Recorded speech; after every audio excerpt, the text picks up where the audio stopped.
On behalf of USG, a warm welcome here from the Coke Fabriek in Amsterdam on Marketing Live 2012.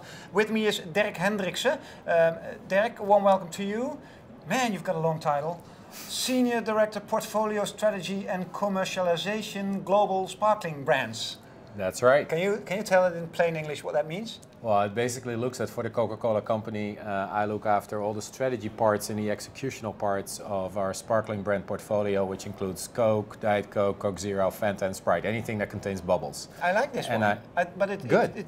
Is it the same as Diet Coke? Well, it's not quite the same. It's in the same family, but it's a brand for which we're using some different sweetener systems around the world because of different legislations. It tastes more creamy kind of, but is that maybe because of the packaging? It could be. This packaging might give a little bit of a different reaction with the product, but it's definitely you know, it's a similar formula. Yeah. I like it. I like it too. Yeah, I don't have one because it's closed. So if anybody's out there with an opener, then I would love a Diet Coke. Otherwise, I'll wait for 10 minutes. You sound American, but you're not, right? No, I'm Dutch. I left Holland about 13 years ago. I've been with Coca Cola company for 15 years. Started here in Holland, then went to Belgium, to France later on. Then worked for a European headquarters for a couple of years, and 5 years ago I moved to a headquarters in Atlanta. So I've been there now. I'm well in my 5th year. And how's the States to live in? Oh, it's great. I have a very young family, 2- and 4-year-old, and Atlanta is a great city to, you know, to raise a family, and it's not as hectic as Paris or Amsterdam, where I spent most of my life. So it's really nice. And thanks for asking. Are you here often, or? No, I get here to see my family occasionally, but much less frequent for business. But yeah, you know, it's a global role, so. And the internet is there, so. Exactly, and we do a lot of Skype, and we leverage technology to the best of our abilities. Nice bridge to the theme of your presentation. I missed it. But sorry to hear that. Yeah, and that's what I heard a couple of minutes ago. That it was a very good presentation. Why? Thanks. Why? Ask them. Don't be modest, you're American. No, you know what? I think that I'm obviously not American yet. I still have my Dutch passport. Okay. No, I think that obviously, I mean, we're talking about a big global brand here that, you know, that people generally like to hear stories about and how we do things. But what I try to do is humanize my stories as much as I can about those brands. So we talked about global brands in a social world. And I was asked to tell about how Coke is approaching this new social media environment that we're all operating in. And I tried to tell those stories in a way that was insight. Yeah, sure. Thank you. It was insight driven, and tell stories of humanity, and they resonate with people. And you know, if you get them in the heart and in the guts, just like in advertising and marketing, then all of a sudden it becomes a lot easier to tell the more, you know, boring part of your story in a compelling way as well. What's the boring side of the story? Well, you know, it's really four steps, and I made them up. This is really not really a Coca Cola company kind of positioning. You really made them up yourself. So well, it's not a corporate philosophy. No, you know, what I said to the guys when I started is, listen, social media and dealing with social media is not a department. It's a mindset. Just like in my mind, innovation in an organization should not be a department. It needs to be a mindset. That mindset I try to apply in my daily life. So when I think about, as a general marketer, I'm not a social media specialist, but if as a general marketer and a business guy who wants to sell cases of Coke, ultimately, I think about social media, I think about it through as holistic a lens as possible. And so that was my point of view on it. And I see 4 things. What I told them today, and I think that resonated, is 1, you know, you either lead from the front foot, or you'll get into oblivion. You know, you'll die. The world is developing so quickly. If you don't learn how to operate in a world that is social, with confidence and through a lens of opportunity instead of a lens of fear, then you're really not going to succeed. And later on, step 2, 3, and 4. But this step 1 already, is this a step that all the marketeers already have taken? Because if I'm looking not on a global level maybe, but on a national level here in the Netherlands, I think there's a lot of fear Oh, definitely. The questions, some of the questions we got today were fear-based. Yeah? We had a presentation about Lady Gaga. The first question that comes up was, has Lady Gaga done something wrong, and did anything go wrong in her open approach to issues and the world, etc.? First question, out of an audience of professional marketers. I would have expected 15 questions about how cool is that and how can I do that too? No, the first question was, has she done anything wrong? And I think that that there's a lot to learn. There are even marketers that think that social media is a hype. Absolutely, and even us and even me. I didn't tell a story here about the Coca Cola company because I think we're so great. I actually ended my presentation saying, you know, we need to learn to behave as a 126-year-old startup because the journey has just begun. And we have a lot to learn. First mention the next steps, because a lot of questions, but first otherwise we forget the 4 steps. Not a problem. Yeah, so the second step really is, you know, once you've figured out how social media works and how you deal with that, the second step is making sure that you have a purposeful positioning for your brand and then let that brand go. Purposeful positioning. Let that brand go. Let that brand go. Holy shit. I call it put it in the hands of the people who care about it. And in the hearts of the people. And in the hearts, obviously. But purposeful positioning is, you know, having a clear brand idea, or I would actually say a brand ideal instead of a brand idea. So having something that goes above functional, emotional positioning. It's what the fast movers this morning, the Procter & Gamble, Unilever, all they say it has to have some idealism in it, a purpose. Yeah, so I talked a lot, and that's where the tearjerkers come in. That's where I talked about happiness around Coke and how happiness is a source of well-being and how we can tell really emotional stories about how Coke as a brand, not necessarily Coke as a product, but Coke as a brand, can contribute to making people and communities feel happier about themselves and together. And it also has something cliche. If I listen to those like corporate mission statements, you know, we want to make the world a better place and make everybody happy, peace. Yeah, it's like it's a strategy, you know. And of course, but you want to sell cases of Coca Cola. How honest is that philosophy? So how real is the things you are saying now? How real is it within Coca Cola? So that is extremely real in the sense that it is the core of our what we call our Vision 2020. So our mission statement is written around it. Obviously, the brand on the bottle is the brand on the top of the building in our case. So we need to live and abide by the mission, the mission that we've set out for ourselves. I think we still have a long way to go as an organization to communicate and talk about what we're doing. There's a lot that people don't know about us. What we do. In the future, they know everything, right? Yeah, what we do about communities, what we do about women empowerment, what we do about water safety, all of that. There's so much going on. So many questions. Is that the role of brands in the future? Because in the old days, it was like we make the best Coke. And it's the best, how do you call it, sparkling brand there is, and it is good for your health and thirst and blah, blah, blah. But now it seems like every brand has a responsibility towards community, towards empowerment of women, to healthy people. Man, it sounds like an NGO. Well, you know, we're a person. You know, we're just a collective entity of almost 1 million people around the world called the Coca Cola system, including all our bottlers. So, really? Yeah, it's about I think it's around 800,000, so not quite 1 million, but it's a big organization. So, as a result, we're an accumulation of the people who we are and the people who we influence. So, yes, we have a responsibility. Absolutely. You know, we cannot just capitalize on today and not think about the next generation. So, and I think that people know that. Increasingly, people will take their purchase decisions based on many more criteria than just how good does it taste and what's the price. And as we evolve that knowledge of how to build our commitments, our actions, and ultimately our stories, I think that we will come out winning. We still missed 2 steps. We had step 2, planning for the unknown was the third. Yeah, the third one is planning for the unknown, which is that, you know, if you have a great positioning for your brand or your company, and you allow others, whether it's, you know, close to home like your agencies or not so close to home, people out there who make their own stories and videos and whatever. You say take it away. Exactly, you don't take it away, then, you know, stuff is going to happen.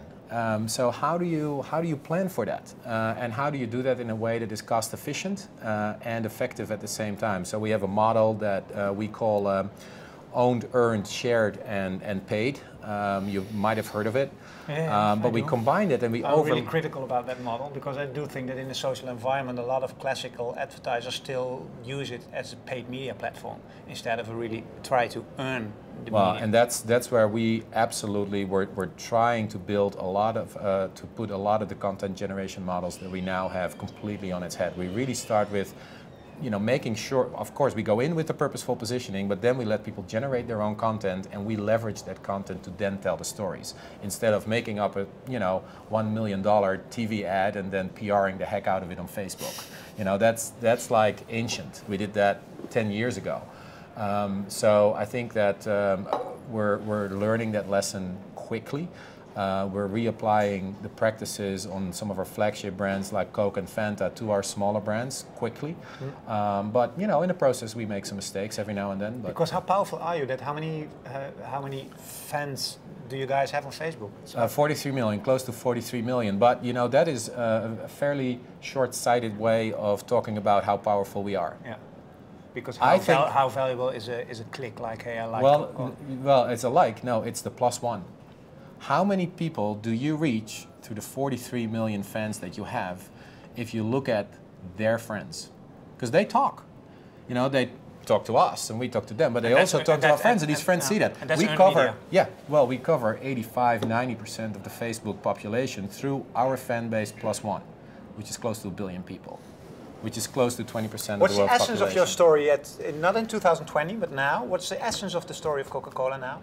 Because I'm an outsider, I don't know. Of the Coca Cola company or the brand of the way brand essence. No, the brand. What are the stories based upon? Because all those millions of people are making stories. They talk about the brand. They do. Yeah. What's the essence of that? Well, so I told that earlier today to the guys. I looked after all my life at Coke for 15 years. I've looked after what we call the Coca Cola trademark, which has 3 big brands under it: Coke, Coke Zero, and Diet Coke. They're all under an umbrella of optimism, but they express optimism in a different way. Coke talks about happiness. Coke Zero talks about possibility, and Diet Coke talks about lightness, a lighter attitude to life. And they're all optimistic stories, so that's the essence, but they express that in a slightly different way, in a very complementary way. What do you do with product critic people? Like they say, but Coca is too much sugar and it's bad for children to drink and stuff like that? Well, we have a dialogue with them. We obviously disagree with those generalizations, and we have a dialogue with them, either direct, like we're having it here, face-to-face, or we use social media like Twitter or Facebook to have that dialogue as well. And I think the more people learn about what's in our products and what the benefits are, the easier that conversation is becoming. So also in that, if it's about criticism and stuff like that, it's the same channel where you communicate through. Yeah, absolutely. And I think that the trust that you build over time by having that dialogue, debunking some of the myths that are out there, listening to people who have something to say about whatever you do, whether it's your product or your behaviors or whatever.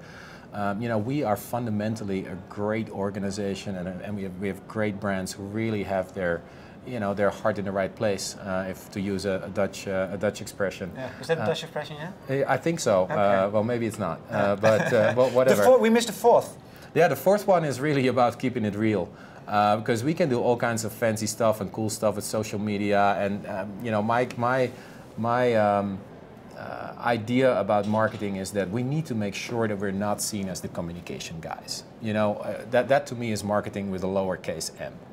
To me, marketing with a capital M is about business marketing. Ultimately, it's about driving the top line and the bottom line on the long term as well as the short term. The long term implies doing the right thing, sustainability, making sure that everything you do is responsible, etc. Is your commercial, is there a tension between earning the money and the business case on the short term and the whole story about idealism and making a better less world? and less. Yeah, there was a couple of years ago. There definitely was, and sometimes there still is. But I think that at least internally in our organization, there is a very, very strong drive on doing the right thing and not compromising the long term through the short term, because ultimately there becomes a self-fulfilling prophecy where the long term no longer is sustainable because you're compromising the short term over and over again. 2 issues to conclude. One is how is it, I think it's rather complex, we'll try to get it, how is it organized, the whole marketing everything that you do in marketing, how is it organized within the Coca Cola company? Is that to be explained in a minute? Well, I can give you the headline. To me, it's a global approach where we have where we have very strong local teams in each of our markets that really know their consumers, their customers, their stakeholders, who know who to deal with to drive our business on the short and the long term. And then we have global and pan regional marketing teams to support that with strategy, with capability, and in some cases with truly global programs like the Live Olympic program. And how are disciplines organized, like direct marketing and PR and social and? Well, you know, that's a really good question, and the straightforward answer is we're a large marketing organization, so we have kind of silos for each of those disciplines, but the silo is obviously usually not a good thing. It builds depth in knowledge, but it does not necessarily mean that everybody works together and integrates, and that is going to be our next big battle. Have everybody work together in an entrepreneurial way so that we can be quick in this environment that is, as we call, liquid and linked. Do we need new talents also, new expertise? We do, but at the same time we need people who really understand our business very well. So I think that everybody needs to have a component of speciality to it, but also understand how our business works holistically so that everybody can work comfortably in both areas. I call it the T model of, you know, strong depth of subject matter expertise, but topped off with a reasonable understanding of how our business works, so that facilitates collaboration and integration between functions, because ultimately it is only working if you do it together. I had a boss once who said a complete individual doesn't exist. The only complete individual that exists is a complete idiot. So, you know, I have always loved that, and I think that collaboration in a proactive way is really the way forward. If we're looking at the last question, global brands in a social world was the title. What's the effect on what people call classic advertising, the 30-second spot, the focus on doing campaigns instead of continuous communication? What is the main effect, if we're looking at Coca Cola company, on all these developments on classic advertising? Well, definitely there is a basis of always on that we're applying. So our idea and ideals will be there every day, 365 days a year.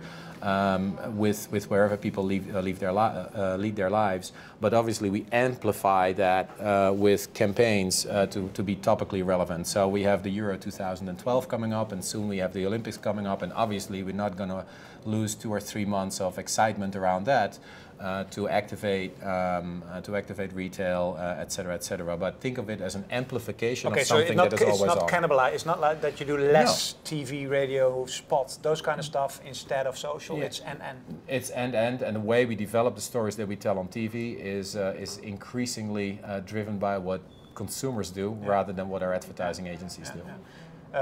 European Championship, who's going to win? I think Holland has a good chance. Yes. Thank you very much. You're welcome. Derk Hendriksen from Coca Cola. Thank you very much. And thanks for watching on behalf of USG here from Marketing Live 2012. Bye.